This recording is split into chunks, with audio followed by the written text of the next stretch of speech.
Okay students, हम लोग transfer of heat में कंडक्शन, कन्वेक्शन एंड रेडिएशन ये तीनों चीज पढ़ चुके हैं डिटेल में पूरा है ना। और हम लोग इसमें सब्सटेंस भी देख लिए, इंसुलेटर क्या है, पुअर कंडक्टर क्या है और कंडक्टर क्या है, जिसमें हम लोग मरकरी का बहुत इंपॉर्टेंट है। मरकरी पूछा गया है कई बार क्लास 10th में बोर्ड एग्जाम में। तो मरकरी का यूज थर्मोमीटर में क्यों किया जाता है ना। तो उसका हम लोग 4 आप लोगों का यूजेस देखे थे, ठीक है।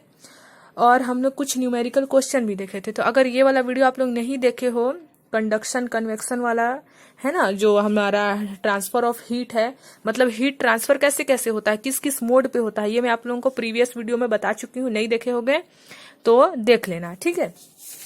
आज हम लोग को पढ़ना है इफेक्ट ऑफ हीट, ठीक है। इफेक्ट ऑफ हीट पढ़ना है, मतलब हीट में किस किस चीज का इफेक्ट पड़ता है उसको हम लोग को पढ़ना है, ठीक है। तो आप लोग अगर अपना बुक रखे हो, बुक में से अगर देखना चाहो तो पेज नंबर 39, ये वाला जो पेज नंबर 39 है इफेक्ट ऑफ हीट, इसको मैं बता रही हूँ, ठीक है। तो देखो इफेक्ट ऑफ हीट क्या होता है, उसके अंदर हम लोग पढ़ेंगे इफेक्ट ऑफ हीट के अंदर स्पेसिफिक हीट और heat capacity and quantity of heat, ये 3 चीज पढ़ेंगे इफेक्ट ऑफ हीट में। तो सबसे पहले हम लोग क्या पढ़ रहे हैं, इंक्रीज इन टेम्परेचर, है ना। अगर हीट में इफेक्ट पड़ रहा है, मतलब हीट मतलब तो आप लोगों को पता है कि हीट एक क्या है, एनर्जी है। तो इफेक्ट ऑफ हीट में सबसे पहला चीज हम लोग क्या पढ़ रहे हैं, इंक्रीज इन टेम्परेचर, टेम्परेचर बढ़ता है, ठीक है। अगर किसी भी चीज का इफेक्ट हीट में इफेक्ट पड़ रहा है, या तो टेम्परेचर बढ़ेगा या तो घटेगा या फिर एक्सपेंड होगा, है ना। तो सबसे पहला हम लोग क्या पढ़ रहे हैं, increase in temperature. Increase in temperature के अंदर ही हम लोग क्या क्या पढ़ेंगे, हीट स्पेसिफिक हीट पढ़ेंगे, क्वांटिटी ऑफ हीट पढ़ेंगे एंड हीट कैपेसिटी पढ़ेंगे। 3 चीज पढ़ेंगे हम लोग किसके अंदर, इंक्रीज इन टेम्परेचर। जो मैं बोल रही हूँ उसको तुम ध्यान से सुनना, ठीक है। तो देखो इंक्रीज इन टेम्परेचर के अंदर हम लोग सबसे पहला चीज क्या पढ़ रहे हैं, स्पेसिफिक हीट, ठीक है। अब देखो स्पेसिफिक हीट क्या है, ठीक है। जैसे स्पेसिफिक हीट है, मान लो हम लोग एक कंटेनर ले लिए और नीचे में हम लोग फ्लेम ऑन कर दिए हैं, ठीक है। और इसमें क्या है, मान लो वाटर है। तो वाटर का हर मॉलिक्यूल, एक एक मॉलिक्यूल को, ठीक है, बहुत सारा मॉलिक्यूल से मिलकर वाटर है। वाटर में भी मॉलिक्यूल है, केमिस्ट्री में आप लोग पढ़ते होंगे, है ना। तो इसका जो एक मॉलिक्यूल है, तो इसका एक मॉलिक्यूल को, सिर्फ एक मॉलिक्यूल को, ठीक है, सिर्फ एक यूनिट को, बहुत सारा मॉलिक्यूल से बना है वाटर, या फिर कंटेनर भी बहुत सारे मॉलिक्यूल से मिलकर बना है। अगर आप लोगों को कंटेनर गरम करना है, मतलब हीट प्रोड्यूस करना है, या फिर वाटर में हीट प्रोड्यूस करना है, तो वो जो हर चीज है वो बहुत सारे मॉलिक्यूल्स, छोटे छोटे मॉलिक्यूल्स होते हैं, उससे मिलकर बना है। तो उसमें से सिर्फ एक मॉलिक्यूल को, सिर्फ और सिर्फ एक मॉलिक्यूल को गर्म करने में, उसका टेम्परेचर को रेज करने में, उसका टेम्परेचर को इंक्रीज करने में जितना हीट हम लोग को चाहिए, तो 1 डिग्री सेल्सियस हीट चाहिए, उसी को हम लोग क्या बोलते हैं, स्पेसिफिक हीट। तो इसको हम लोग क्या लिख सकते हैं स्पेसिफिक हीट का डेफिनेशन में, the amount of heat required to raise 1 unit या फिर 1 ग्राम, मतलब या फिर 1 मॉलिक्यूल भी आप लोग याद कर सकते हो, ठीक है। तो 1 unit of a substance by 1 degree Celsius is called specific heat. मतलब कि हम लोग को किसी भी क्या बोलते हैं, किसी भी सब्सटेंस का, किसी सब्सटेंस बोले तो कंटेनर हो जाए या फिर वाटर हो जाए, कोई सा भी सब्सटेंस को हम लोग को उसका अगर हम लोग को हीट उसका इंक्रीज करना है, तो हम लोग को कितना अमाउंट चाहिए, 1 डिग्री सेल्सियस। तो आप लोग डेफिनेशन में लिख सकते हो, the amount of heat required to raise 1 unit of substance by 1 degree Celsius is called specific heat. मतलब कंटेनर में आप लोगों का कंटेनर मान लो बहुत सारे मॉलिक्यूल से मिलकर बना है, तो उस एक मॉलिक्यूल को, सिर्फ एक मॉलिक्यूल को गर्म करने में, यानी कि एक यूनिट को गर्म करने में हम लोग को कितना सेंटीग्रेड लगेगा, सेल्सियस लगेगा, 1 डिग्री सेल्सियस। इसी अमाउंट ऑफ हीट को हम लोग क्या बोलते हैं, स्पेसिफिक हीट, ठीक है। तो स्पेसिफिक हीट तो हम लोग पढ़ लिए, उसका हम लोग को एसआई यूनिट भी पता होना चाहिए। तो स्पेसिफिक हीट का जो एसआई यूनिट है वो क्या है, स्पेसिफिक हीट का एसआई यूनिट डेफिनेशन के जस्ट नीचे लिख लेना। स्पेसिफिक हीट का एसआई यूनिट होता है जूल, हीट का तो जूल होता है, सब जानते हो, जूल पर केजी पर सेल्सियस, ठीक है। और एसआई यूनिट, और सीजीएस यूनिट क्या हो जाता है, 2 यूनिट होता है, एक एसआई यूनिट और एक सीजीएस। तो सीजीएस यूनिट क्या होता है इसका, कैलोरी पर ग्राम पर सेल्सियस। देखो जूल था तो जूल को ही हम लोग कैलोरी लिख दिए सीजीएस में, केजी को ग्राम लिख दिए, सीजीएस एसआई से छोटा होता है इसलिए जूल का कैलोरी केजी से छोटा ग्राम होता है, और सेल्सियस का सेल्सियस ही। तो एसआई यूनिट हम लोग को पता चल गया, स्पेसिफिक हीट का क्या है, जूल पर केजी पर सेल्सियस, और सीजीएस यूनिट क्या है, स्पेसिफिक हीट का ही कैलोरी पर ग्राम पर सेल्सियस। ठीक है, तो हम लोग को पता चल गया। अब देखो स्पेसिफिक हीट का फॉर्मूला कैसे आया वो देख लेते हैं। ठीक है, तो द क्वांटिटी ऑफ हीट को हम लोग क्यू से रिप्रेजेंट करते हैं, क्वांटिटी ऑफ हीट को हम लोग कैपिटल क्यू से रिप्रेजेंट करते हैं। ठीक है, तो क्या फॉर्मूला कैसे आया, the quantity of heat capital Q से रिप्रेजेंट करते हैं, absorbed and emitted by an object depends on the following. तो जो क्वांटिटी ऑफ हीट है, जैसे हम लोग मान लो पानी को ही हीट दिए, एनर्जी दिए, तो वो कितना एब्जॉर्ब किया, हीट को एब्जॉर्ब किया या फिर कितना एमिट किया, मतलब एनर्जी कितना बाहर निकाला, वो ऑब्जेक्ट में डिपेंड करता है, ऑब्जेक्ट के नेचर में, मास में और टेम्परेचर में। मास मतलब कि सबको पता है फिजिकल लैंग्वेज में, मास मतलब कि भार, उसका वेट क्या है उसमें। तो जो हमारा इफेक्ट क्वांटिटी ऑफ हीट है, क्वांटिटी ऑफ हीट वो किस पे डिपेंड कर रहा है, मास पे। तो उसी को हम लोग लिख दिए हैं, क्वांटिटी ऑफ हीट किस में प्रोपोर्शनल कर रहा है, प्रोपोर्शनैलिटी है एम में। ठीक है, इस पे डिपेंड कर रहा है, मतलब मान लो मास बढ़ेगा, मान लो क्वांटिटी ऑफ हीट ज्यादा है यानी कि उसका मास भी ज्यादा है, दोनों साथ साथ बढ़ेगा। मान लो क्वांटिटी ऑफ हीट मान लो मास उसका 2 kg है, तो उसका जो क्वांटिटी ऑफ हीट है वो भी उसके साथ ही बढ़ेगा। ठीक है, यानी कि एक कम एक ज्यादा नहीं होगा, दोनों ही इक्वल होगा, इसका मतलब होता है। ठीक है, on the change of temperature, change को हम लोग डेल्टा से शो करते हैं, इसको बोलते हैं डेल्टा। चेंज को हम लोग डेल्टा से शो करते हैं, और टेम्परेचर तो टी होता है। और ये क्या है, हम लोग क्या पढ़ रहे हैं, क्वांटिटी ऑफ हीट, इसलिए यहाँ क्यू लिखे हैं। तो टेम्परेचर पे भी हम क्या करेगा, ये डिपेंड करेगा, इसका एब्जॉर्प्शन और एमिशन दोनों ही टेम्परेचर पे भी डिपेंड करेगा, और जो भी मटेरियल है उसके नेचर पे भी डिपेंड करेगा। जैसे मान लो हम लोग एक कंटेनर में क्या ले लिए हैं, वाटर ले लिए हैं, उसको हम लोग गर्म कर रहे हैं। ठीक है, तो जब हम लोग उसका टेम्परेचर 100 डिग्री सेल्सियस करेंगे तभी तो वो वाटर बॉयल होगा। तो मान लो हमारा वाटर हम लोग ले लिए, मान लो 5 लीटर उसका मास है, वाटर का मास कितना है, 5 लीटर। तो अगर हम लोग 5 लीटर ज्यादा पानी है मान लो, तो उसको हम लोग को ठंडा करने, मतलब कि ठंडा करने में और गर्म करने दोनों में ही टाइम लगेगा। और मान लो कम पानी रहता तो उसको ठंडा करने और गर्म करने दोनों में ही हम लोग को कम टाइम लगता है ना।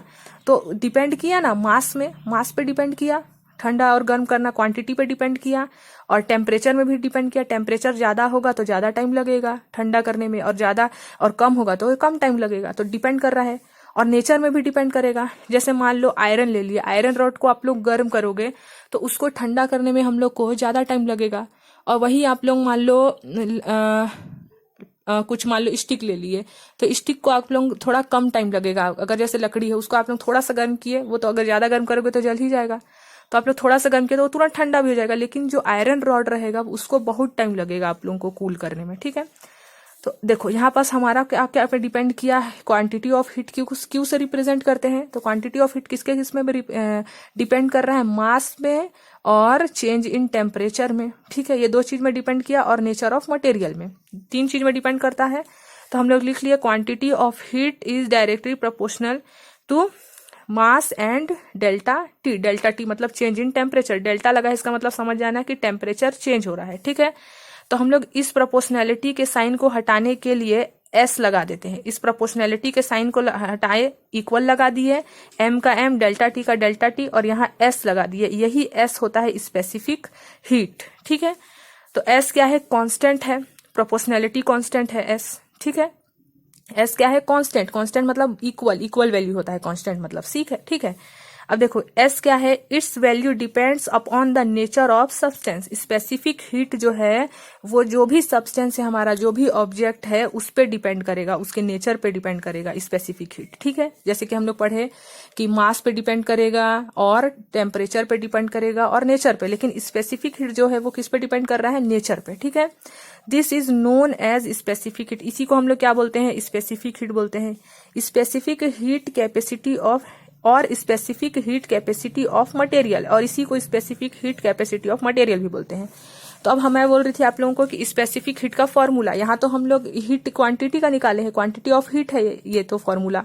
क्वांटिटी ऑफ हीट का फॉर्मूला है ये Q, है ना, m डॉट यानी कि multiply specific heat multiply delta T यानी कि चेंज इन टेम्परेचर। लेकिन हम लोग को स्पेसिफिक हीट का फॉर्मूला निकालना है, तो स्पेसिफिक हीट का फॉर्मूला को निकालने के लिए हम लोग S को यहीं छोड़ दिए, S को मान लो यहीं छोड़ दिए, और m मल्टीप्लाई डेल्टा T को इधर ले आए, तो मल्टीप्लाई में है तो इधर डिवाइड हो जाएगा, है ना। तो S को यहीं छोड़ दिए, Q यहीं है। अगर m डेल्टा T को इस साइड लाना है हम लोग को, तो मल्टीप्लाई में है तो डिवाइड में हो जाएगा, तो डिवाइड हो गया m डेल्टा T। यानी कि स्पेसिफिक हीट का फॉर्मूला क्या है, Q मतलब कि quantity of heat divided by mass into change in temperature, यह है स्पेसिफिक हीट का फॉर्मूला। और आप लोग को ऐसा यूनिट बता चुके हैं स्पेसिफिक हीट का, जूल पर केजी सेल्सियस, और सीजीएस का, सीजीएस में ही अगर ऐसा यूनिट का पूछ दिया आप लोगों को तो क्या लिखोगे, कैलोरी पर ग्राम पर सेल्सियस। ठीक है, तो स्पेसिफिक हीट का कुछ न्यूमेरिकल क्वेश्चन है वो भी देख लेते हैं। देखो, if 487.5 joule of heat is supplied to raise the temperature of 25 gram copper from 25 degree Celsius to 75 degree Celsius, what is the specific heat copper express in joules.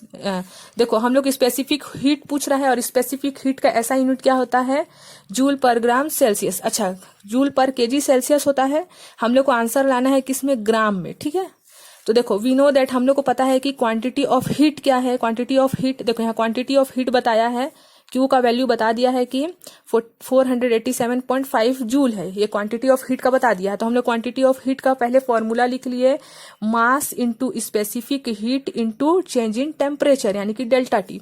तो क्वांटिटी ऑफ हीट क्या दिया हुआ है, ये दिया है, लिख दिए। मास दिया हुआ है 25 ग्राम, ग्राम है मतलब वेट है, समझ गए आप लोग, है ना। और स्पेसिफिक हीट तो हम लोग को फाइंड करना है, स्पेसिफिक हम लोग को फाइंड करना है। और temperature, change in temperature, change in temperature मतलब कि T2 माइनस T1, यानी कि चेंज हो रहा है टेम्परेचर, यानी कि दो टेम्परेचर होगा वही चेंज हो रहा है, यानी कि T2 को माइनस करेंगे T1 से। चेंज इन टेम्परेचर को हमेशा क्या करना है, अगर चेंज दो टेम्परेचर दिया हुआ है, जैसे यहाँ दो टेम्परेचर दिया है, एक 25 डिग्री सेल्सियस दिया है और एक 75 डिग्री सेल्सियस दिया है, तो हम लोग को पता चल गया कि यहाँ जो टेम्परेचर है वो चेंज हो रहा है, यानी कि बड़ा वैल्यू कौन सा है, 75 है, ये T1 है और ये T2 है, तो T2 को T1 से माइनस करेंगे, यानी कि चेंज इन टेम्परेचर क्या होगा, T2 माइनस T1। तो उसी को हम लोग लिख दिए हैं, T2 का वैल्यू 75 डिग्री सेल्सियस और T1 का वैल्यू 25 डिग्री सेल्सियस। अब देखो सेम लिखते गए हैं हम लोग, इसको माइनस किए तो 50 आया। हम लोग निकाल के आ रहे हैं specific heat S, specific heat को S से रिप्रेजेंट करते हैं, इसको यहीं छोड़ दिए। जूल भी देखो लिखते जा रही हूँ, जूल हीट क्वांटिटी, हीट का ऐसा यूनिट क्या है, जूल है, तो क्वांटिटी ऑफ हीट का भी ऐसा यूनिट, मतलब कि quantity of heat capital Q, उसका भी ऐसा यूनिट जूल ही होता है। ठीक है, अब देखो 25 ग्राम को मल्टीप्लाई करेंगे 50 ग्राम से, है ना, तो उसको हम लोग मल्टीप्लाई में है तो इधर आएगा तो डिवाइड हो जाएगा। और स्पेसिफिक हीट का फॉर्मूला आप लोग डायरेक्ट चाहो तो ये वाला यहाँ लिख सकते हो, ये वाला, तो अगर ये वाला नहीं लिखना पड़ेगा आप लोगों को वैसे में। ठीक है, डायरेक्ट इसमें भी वैल्यू पुट करके आप लोग ये वाला आंसर ला सकते हो। ठीक है, तो यहाँ पास देखो, अब हम लोग इसको सॉल्व करेंगे तो हमारा आंसर क्या आएगा, जब हम लोग इसको मल्टीप्लाई करेंगे और डिवाइड करेंगे तो हम लोग का joule divided by gram degree Celsius, है ना। और जब हम लोग 25 को 50 से मल्टीप्लाई करेंगे और इससे डिवाइड करेंगे तो हमारा आंसर क्या आएगा, 0.39 जूल पर ग्राम पर सेल्सियस, यही आएगा ना। और ये हो गया स्पेसिफिक हीट का आंसर, यानी कि हमारा जब हीट का क्वांटिटी इतना है, क्वांटिटी ऑफ हीट इतना है और मास उसका इतना है 25 ग्राम है और टेम्परेचर चेंज हो रहा है, तो स्पेसिफिक हीट यानी कि किसी भी, मान लो इसका कॉपर है, मान लो कंटेनर में मान लेते हैं कॉपर है, तो उसका एक यूनिट को हीट देने में कितना अमाउंट लगेगा, हीट ऑफ अमाउंट कितना लगेगा, 0.39 जूल पर ग्राम पर सेल्सियस, इतना अमाउंट हीट देना पड़ेगा, तब वो कॉपर क्या होगा, हीट गर्म हो पाएगा। ठीक है, सेम वैसे ही एक क्वेश्चन और है, ये वाला एग्जाम्पल बहुत इंपॉर्टेंट है, जो मैं आप लोगों को बता रही हूँ ये बहुत इंपॉर्टेंट है। ठीक है, mass of copper vessel is 500 gram, calculate the heat required to change its temperature from, देखो यहाँ चेंज इट्स टेम्परेचर, दो टेम्परेचर बताया है, तो डेल्टा T आएगा, आप लोग समझ गए होगा, T2 माइनस T1 होगा।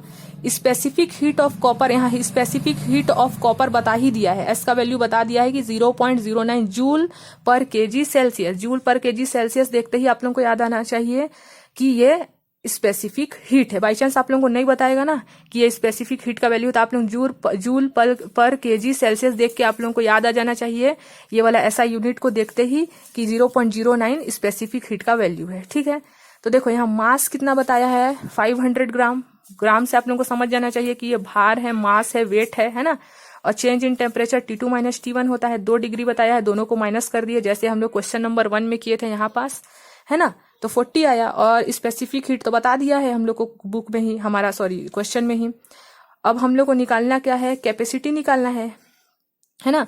तो कैपेसिटी हीट का क्वांटिटी निकालना है। क्वांटिटी ऑफ हीट क्या होता है, कैपिटल Q। उससे अब हम लोग उसका फॉर्मूला लिख दिए, मास multiply specific multiply delta T, यानी कि चेंज इन टेम्परेचर। मास का वैल्यू 500 है और हमारा देखो यहाँ जूल पर केजी है ना। हम लोग को ग्राम में आंसर लाना है, इसीलिए हम लोग 500 ग्राम, यहाँ देखो 500 ग्राम है और यहाँ केजी है, इसलिए ग्राम को भी हम लोग कन्वर्ट करेंगे किसमें, केजी में। इसलिए 1000 से क्या किए, डिवाइड किए। 500 को 1000 से ग्राम क्यों किए, क्योंकि यहाँ ग्राम था, 1000 से इसलिए डिवाइड किया क्योंकि यहाँ ग्राम था और यहाँ केजी था, इसलिए हम लोग दोनों को सेम, या तो ग्राम हो या तो केजी हो, इसलिए 1000 से डिवाइड किए। और स्पेसिफिक हीट जो है हमारा वो 9 जूल केजी था, इसीलिए हम लोग ये पॉइंट को हटाएंगे तो 0.09 है। मैं अगर पॉइंट को हटाने बोलूंगी तो पॉइंट के बाद 2 वैल्यू है, इसीलिए 100 आएगा ना। अगर एक वैल्यू होता तो 10 आता, पॉइंट के बाद 2 वैल्यू है 1 2, इसलिए 100 आया। यहाँ 100 वैसे ही आया। और 40 का 40, जब हम लोग इसको सॉल्व करेंगे तो हीट क्वांटिटी ऑफ हीट क्या आया, कैपिटल Q 9/5।